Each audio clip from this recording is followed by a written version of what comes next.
Bom dia, TPL, como estão? Espero que estejam todos bem, se cuidando. Espero que tenham tido um bom final de semana. Vamos para a nossa aula número 8 de Ciência dos Polímeros, tá? Turma, antes de irmos ao conteúdo da aula de hoje, alguns recados para vocês. Primeira coisa, sempre nas nossas aulas a gente tem os exercícios de fixação, tá? E eu peço que vocês mandem sempre por e-mail, tá?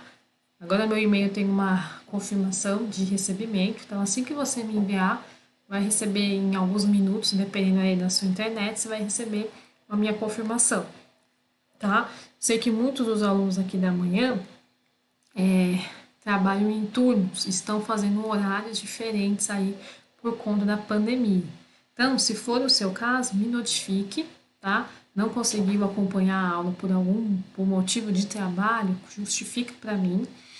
E aí você faz, por exemplo, se você não conseguiu acompanhar de manhã, acompanhe à noite e me envie, mas me notifique isso. Os demais eu vou cobrar aí que seja sempre feito no dia da aula, no horário da aula, no período matutino, tá bom? Mas sempre me comunique, aí nossa ideia aqui é compreender a situação que está complicada realmente por conta aí de um momento que ninguém se programou, né? Nem a indústria, nem nosso setor aqui de educação, tá bom? Então vamos sempre conversando. Para começar a nossa aula aqui, eu vou diminuir o nosso a minha câmera para vocês conseguirem acompanhar os slides, tá bom? De uma forma mais efetiva.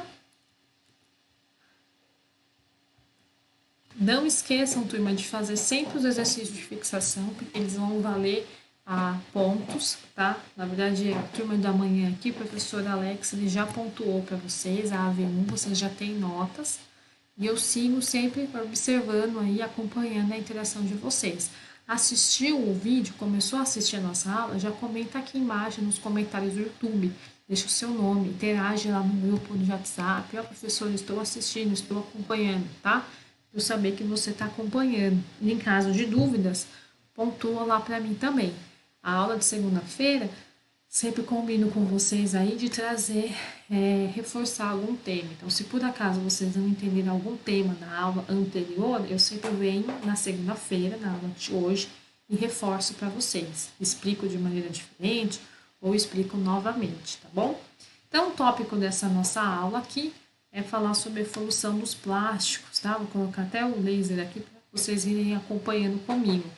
Evolução dos plásticos, vamos falar sobre a baquelite, celulóide, celofane, refino, craqueamento e polimerização. Na aula passada foi bem bacana, né? Acho que deu para entender bem.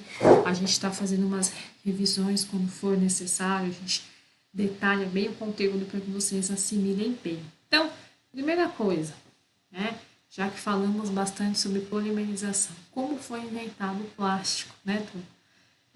Antes de mesmo de ser inventado, ele já existia na natureza. A palavra plástico, né, deriva do grego, quando a gente quebra a palavra, a gente começa a entender o seu sufixo, vem da palavra flexível, né, vem do grego, quer dizer flexível. Define qualquer material capaz de ser moldado com calor ou pressão para criar novos objetos. Perceba que eu coloquei o calor e pressão de cor diferente aqui, destacado. Porque justamente o calor e a pressão, temperatura e pressão, são tipos de variáveis no processo, né, fundamentais. Você vai, independente do processo pelo qual essa resina plástica vai passar, seja uma injeção, um sopro, uma extrusão, ele vai ter provavelmente um ganho aí de temperatura e de pressão. Então, nós vamos estudando isso ao longo do nosso curso técnico aqui, tá bom? Assim, as resinas de certas árvores, quando a gente começa a falar, lembra que nós falamos isso na aula passada? Existiu, antes mesmo de a gente falar sobre plástico artificial, que é o plástico sintético, né? Produzido aí, no primeiro momento, em nível laboratório, depois se expandiu nos diversos segmentos aí de transformação da indústria plástica, que hoje nós temos tecnologia, muitos dos colegas aqui da turma trabalham nessa área, né? Então, aí estão ambientados a esses tipos de processos. Antes de tudo isso acontecer, nós tínhamos, né, o que nós chamamos aí de plásticos naturais, né, com emprego zero de tecnologia, turma. Por exemplo, o marfim. O marfim era moldado desde o século XVII aqui, ó, Mas já o plástico artificial, ele surgiu só com contribuição de vários inventores.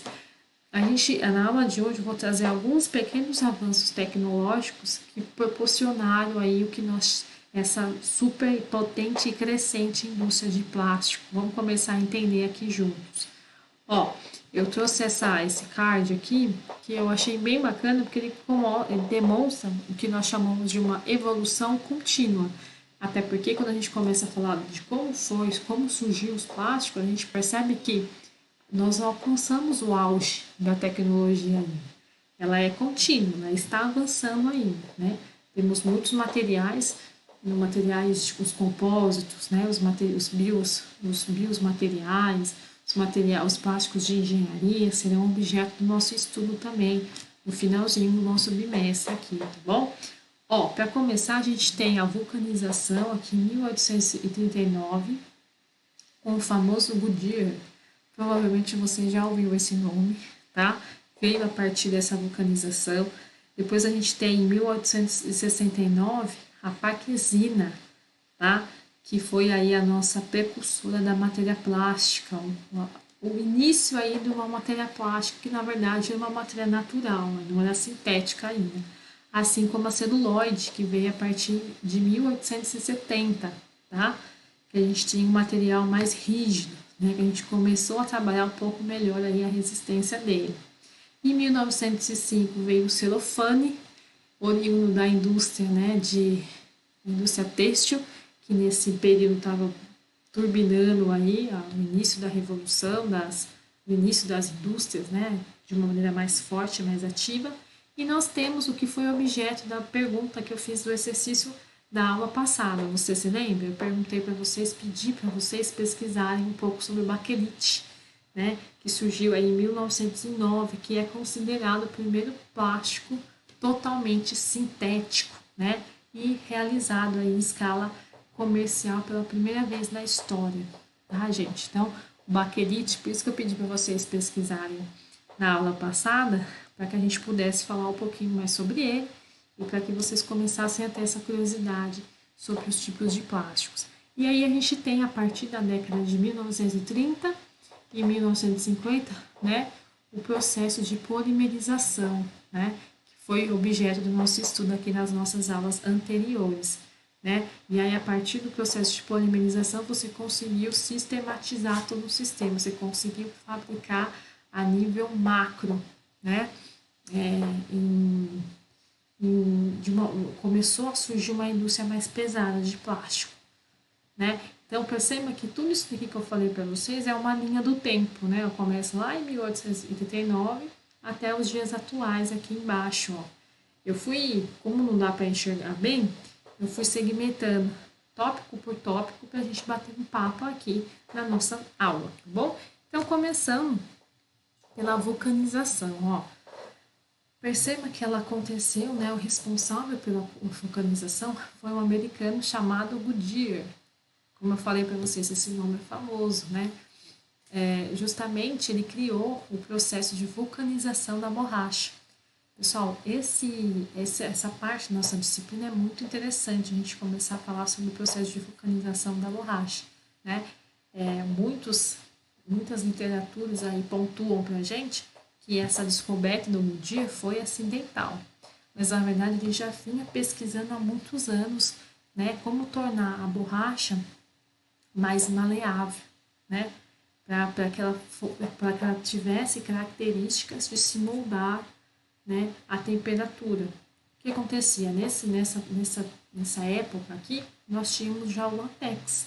Só que essa borracha oriunda do látex, ela não tinha nenhum processo industrial.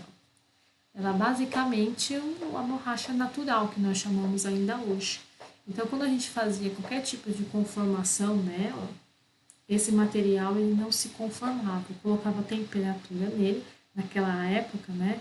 Se testavam, colocavam temperatura no material e o material não se comportava muito bem, né? Você não conseguia conformar ele em outros objetos, ou seja, era praticamente inutilizada aí a gama de aplicação da borracha. Quando a gente fala da borracha hoje em dia, inclusive do Goodyear, né, dos setores aí de de acústica, onde a gente usa bastante no setor de pneus, de automobilística, é muito utilizado. Inclusive leva o nome dele, né, do Deere. A gente não consegue imaginar, né, a borracha que nós tínhamos de forma natural não te dá essas características. Então, o Deere, em 1889, aí, ele conseguiu incorporar um processo com catalisador, com temperaturas específicas e com enxofre, o que a gente chama de vulcanização. É um processo pelo qual ele conseguiu produzir uma borracha sintética. E a partir dessa borracha sintética, ele conseguiu aí as variações de temperaturas que eram necessárias. O material começou a receber, através desses processos químicos, temperatura, permitiu ser esticado e voltando ao seu formato natural, né? Aí surgiu aí nessa transformação, nessa reação química, o processo de vulcanização, né? Que hoje a gente chama essa classe de borrachas de elastômeros. Inclusive, vocês terão uma disciplina aí nos próximos bimestres, no curso técnico de vocês, sobre elastômero, tá? E o que acontece um pouco tempo depois, 1862, vem aí pra gente a parquesina. Aqui é uma amostra da parquesina, né? Ela é a precursora aí da matéria plástica, uma resina feita de celulose. Lembra que celulose? Até então a celulose é totalmente natural, você não tem nenhum. Essa precursora aí da nossa matéria plástica não é feita de forma sintética, 100% natural. Lembra que a celulose ela está presente em todas as paredes de folhas, né? De tudo que tem aí verde, ela está presente. Então, ela é feita a partir da celulose, que é um tipo de polímero, né? Porque é uma macromolécula, só que é de origem natural, 0% de tecnologia empregada no seu processo de fabricação. Ela tem a característica de ser flexível, né? Impermeável à água, que podia ser moldada quando aquecida e mantida a forma quando resfriada, e substituir aí a borracha. Por que ela não prosperou muito? Devido ao alto custo, né? A gente teve ao longo da história aí dos plásticos muitas tentativas de sintetizar alguns tipos de materiais, só que o custo elevado não justificava, né? Então essa parquesina aí ela tinha resistência superior aí, né, até mesmo para substituir a borracha nesse período, só que ela não prosperou porque a produção dela tinha alto custo e não justificava o seu valor de venda. A partir disso, em 1870, veio outra matéria-prima. Perceba, turma, que eu estou fazendo um parâmetro, né? Estou falando um pouquinho da história até a gente chegar ao plástico que nós temos e mostrando para vocês matérias-primas que vieram antes dos plásticos, aí na tentativa de o substituir, tá? A gente tem a celuloide, que foi a perfeição, né? Foi aperfeiçoado o celuloide, dando mais resistência a esse material. O propósito inicial era substituir o marfim das bolas de bilhar, que vinha se tornando escasso pela popularidade do esporte, ameaçando elefantes. A gente tem, como não se tinha uma resina plástica sintética naquela época, era muito comum que eles fizessem materiais, até mesmo recipientes assim, com chifres de materiais, de chifres de animais, aliás, né? Então, um material que, quando o plástico é o material chifre do marfim, por exemplo, o chifre dos elefantes, você tinha um material que era muito resistente, só que um material que era 0% ecológico, você tinha que trazer a partir de animais, né? Então, isso teve o surgimento aí depois dos plásticos, da baquelite, que trouxe uma noção mais ecológica nessa exploração de matéria-prima, que até então não existia. Aqui eu trouxe um resuminho sobre a vulcanização, né, que justamente proporcionou aí uma resistência à variação de temperatura que antes a borracha natural do látex não tinha, tá? Permitiu uma elasticidade a esse tipo de material e que ele fosse permitindo ele esticar e voltar ao formato original da peça, né? Essa classe, hoje em dia, nós chamamos de elastômeros. Não tem os termoplásticos, o termofixo e os elastômeros, que são o grupo da borracha. E aqui eu tenho a parquesina, explicando para vocês um textinho maior.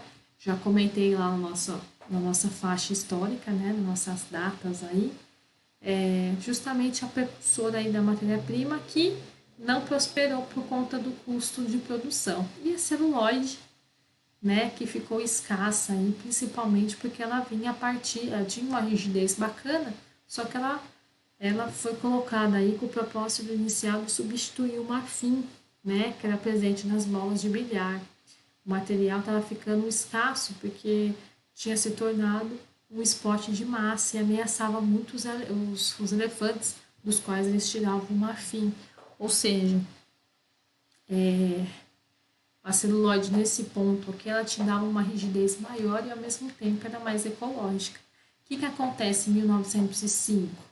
A gente tem o celofane, né? O celofane até hoje é conhecido, lógico que o celofane que nós trabalhamos hoje ele tem uma origem, né? Uma forma de fabricação diferente. O celofane, gente, olha que bacana, ele surgiu através de um engenheiro suíço de uma indústria têxtil, tá? Qual que foi a ideia? A ideia da invenção surgiu para criar um material, ó, a gente está em 1905, acompanha aqui comigo. A ideia original surgiu para você criar um material a partir da celulose, ou seja, se é a partir da celulose, é um polímero natural, 0% de tecnologia. Não é sintético ainda, não levei ele para a indústria, ok? Estou usando apenas o que já existia em forma in natura, na tentativa de criar uma película protetora impermeável para toalhas de mesa. Ou seja, o papel celofane, né, o material celofane, surge aí na indústria têxtil como embalagem para toalhas de mesa, né? E até pela transparência que o material tinha, você tinha um ganho aí de estética também. Quem aparece em 1909, que eu falei para vocês pesquisarem na aula passada, nosso famoso baquelite, né? Que foi descoberto aí pelo nosso químico belga, nessa data aqui, ó, data de 1909. E, gente, a partir foi uma revolução essa descoberta, tá? Porque esse início da exploração do baquelite deu início a uma revolução nos plásticos modernos, inclusive os que nós temos hoje, tá? Porque o baquelite é considerado o primeiro plástico totalmente sintético, ou seja, produzido em escala industrial, em laboratório. Antes dele, do baquelite, nós tínhamos quem aqui, ó? Antes do baquelite, aqui em 1909, a gente tinha o celuloide, a gente tinha a parquesina, tudo feito de material de origem natural, né? Ou seja, você não conseguia garantir rigidez, resistência ao calor que nós tínhamos com o baquelite quando ele era processado, ou seja, quando a gente colocava temperatura nessa resina. Então, foi a nossa primeira resina plástica, super importante. E a partir disso, a gente conseguiu uma gama aí de outros materiais que começavam a serem produzidos de maneira sintética em escala comercial. Quando eu falo de escala comercial, é o quê? O baquelite, por exemplo, era usado muito em telefones. Esses telefones, inclusive, eu trouxe um exemplo aqui, uma fotinho para vocês verem, né? Então, ele tinha não só fabricação sintética em laboratório, mas eu conseguia produzir produtos e vender produtos com a baquelite. Surgiu, então, a nossa indústria de plástico, tá? E aí, o que acontece? Em 1930 e 1950, a gente tem a polimerização, que nós tratamos na aula passada. Começamos a estudar os dois tipos, se recorda? Os dois tipos de polimerização comuns que nós temos, por adição e por condensação. A baquelite, por ser um polifenol, ele acontece a partir da polimerização por condensação, tá, gente? E a partir dessa polimerização, a gente começou a fazer o quê? A ampliar a maneira de fabricar esse material, né? Esse plástico. Tanto a baquelite como os outros que começaram a surgir. Começamos a empregar tecnologia, existia um know-how, lembra o que é know-how? Como fazer? Começamos a identificar uma indústria que se erguia. E aí, a partir da polinização, foi possível diversificar esses vários polímeros. Deixamos apenas o baquelite, que foi o primeiro, e começaram a surgir vários outros, né? O poliéster, o isopor, o PVC, o poliuretano, o nylon, o PET, teflon, silicone e assim por diante, né? A gente criou um mecanismo aí de reações químicas que foi possível fabricar de maneira sintética e comercial todos os outros tipos de plástico que eu menciono aqui para vocês. Mas quem foi o precursor, quem foi o primeirão? O baquelite, tá? Por isso que eu pedi para vocês pesquisarem. Só mesmo com tantas variedades e possibilidades oferecidas pelas resinas plásticas que os diferentes setores começaram a criar muitas soluções no período tão curto da história. Então, ó, no período tão curto da história, eu vou voltar para o nosso... Tá vendo que é um mapeamento histórico, né? Ó, a gente vai avançando. No período tão curto da história, a gente conseguiu avançar muito. Esse de 1909 aqui, ó, acompanha com laser. A 1930, 1950, a gente conseguiu evoluir muito, porque a polimerização são a maneira que era produzida, os plásticos começou a se estruturar. Então, foi possível entrar com vários segmentos de resinas, tá? Aqui a gente tem um resuminho para vocês sobre a baquelite, né, que ficou mais dura e resistente ao calor após ser moldada. Essa resistência ao calor, depois de receber temperatura, o material de origem natural não tinha. Por isso que era muito difícil a gente conformar eles e fabricar com origem natural produtos que hoje em dia a gente tem aí de maneira sintética, tá? Esse foi o maior diferencial aí. E a polimerização foi, sem dúvida, a chave para que tudo isso acontecesse, tá? Aí eu trouxe até uma curiosidade aqui. Você sabia? A baquelite, primeiro plástico sintético, já nasceu ecológica ao substituir materiais de origem animal, como o marfim. Lembra que eu falei para vocês? Um dos primeiros processos que a gente tem aí na indústria plástica é a termoformagem, tá? E a termoformagem consistia em quê? Conformar materiais, e se usava, como não se tinha resina plástica, se usava casco de tartaruga, chifres de animais, para fazer, que eram materiais que se você tinha uma certa resistência mecânica, eram duros, eram rígidos, e você conseguiria conformar e adicionando temperatura. Só que isso, turma, não é nem um pouco ecológico, né? Porque vinha de origem animal. E aí, com a baquelite, a gente conseguiu o primeiro plástico que não só apenas se tornou um plástico sintético, né? Comercial, mas também ecológico, né? A gente não precisava mais de origem animal para fabricá-lo. Então, teve um ganho nesse sentido também. E aqui a gente tem o plástico verde 2010 evoluindo, né? Mostrando que a parte ecológica sempre é presente em qualquer tipo de indústria hoje em dia, né? Plástico não é diferente. A gente tem o plástico verde aqui. Eu não vou citar muito nele, ele está representando, nesse caso aqui, todas as transformações tecnológicas que nós temos hoje em dia na transformação com plástico, tá? Não vou entrar em detalhes, porque nós teremos nas duas últimas aulas desse nosso curso aqui de Ciência dos Polímeros, uma aula dedicada só para falar disso. Então, vai ser bem legal, tá? Então, qual foi a chave do sucesso aí para os plásticos sintéticos? Não foi à toa que nós começamos a falar dela nas aulas passadas, a nossa polimerização, né? Que permitiu ainda, o que ela permitiu? Um conjunto de reações químicas, várias moléculas menores, que são os nossos monômeros, né? Era possível, a partir dessas moléculas menores, fabricar uma só grande, que é a nossa macromolécula, que é um polímero. E essa molécula, ela não se quebra facilmente e dá um material maior durabilidade. Se você dá ao material uma maior durabilidade, você faz com que você aumente a vida útil desse material.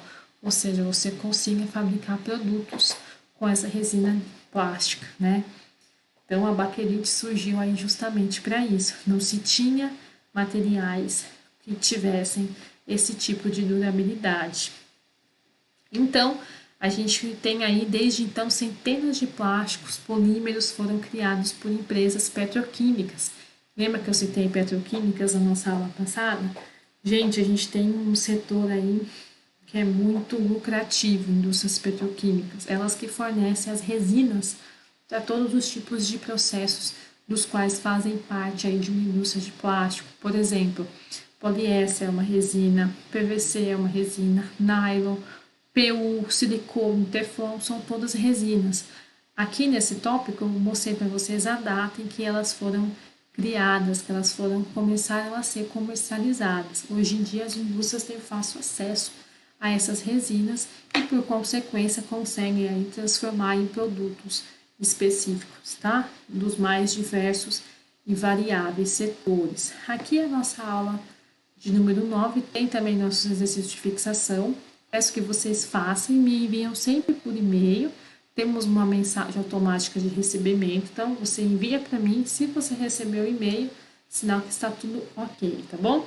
Perceba que tudo que nós conversamos aqui, tudo que eu estou perguntando aqui, aliás, foi objeto do nosso estudo, eu expliquei e você tem os slides para acompanhar, então está bem tranquilo. Se tiver qualquer alguma dúvida ou algum ponto que você gostaria que eu reforçasse na nossa próxima aula, me avisa lá pelo WhatsApp que a gente faz isso com vocês, tá bom? Então, gente, é isso.